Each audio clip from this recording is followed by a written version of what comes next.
Hello বন্ধুরা, একটা ছোট মিনি ব্লগে তোমাদেরকে স্বাগত জানাই। তো দেখো সকাল সকালে উঠে গিয়েছি, কেননা মেয়েকে নিয়ে তো স্কুলে যেতে হবে, আর সকাল সকাল ঝটপট কাজগুলোও করে নিতে হবে, কেননা আমার আস্তে আস্তে প্রায় 12:30 পৌনে 1 বেজে যায়। তো তখন এসে এইসব কাছাকাছি বাসন মাজা এগুলো করব কখন, আর রান্নাবান্না কখন করব, সেই জন্য আমি এই কাজগুলো আগের থেকে করে নিলাম, আর রান্না আমি এসেই করব।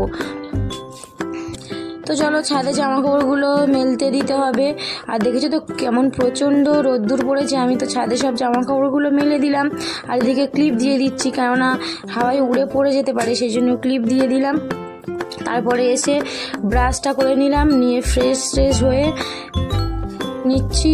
তো ফ্রেশ হয়ে তারপরে তো আমি রেডি হবো, আর এদিকে আমার বর কাজে যাওয়ার সময় আমার সাইকেলটাকে বের করে দিচ্ছে।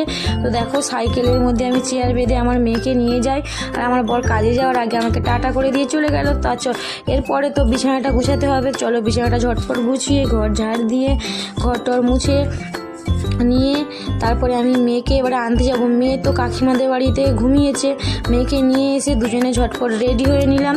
রেডি হয়ে স্কুলের উদ্দেশ্যে বেরিয়ে পড়লাম।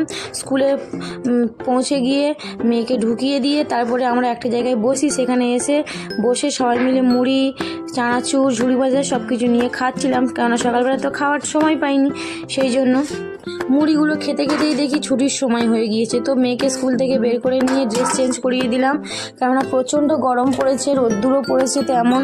চলো বাড়িতে চলে এসেছি। এসে আমি আগে ছাদের জামাকাপড়গুলো তুলতে গিয়েছি, কেননা সকালবেলা তো মেলে দিয়ে গেছি, নাহলে রোদ্দুরে সব পুড়ে যাবে, সেই জন্য জামাকাপড়গুলো ঝটপট করে তুলে নিচ্ছি। আমার না পায়া আমি ছাদে রাখতেই পারছিলাম না, পা মানে পুড়েই যাচ্ছিলো মনে হচ্ছে।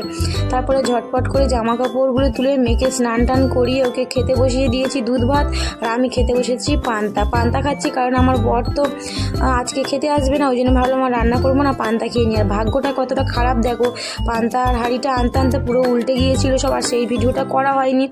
আর তো তারপরে যতটুখানি ছিল ততটুখানি পান্তা আমি ডিম ভাজা দিয়ে খেয়ে নিলাম।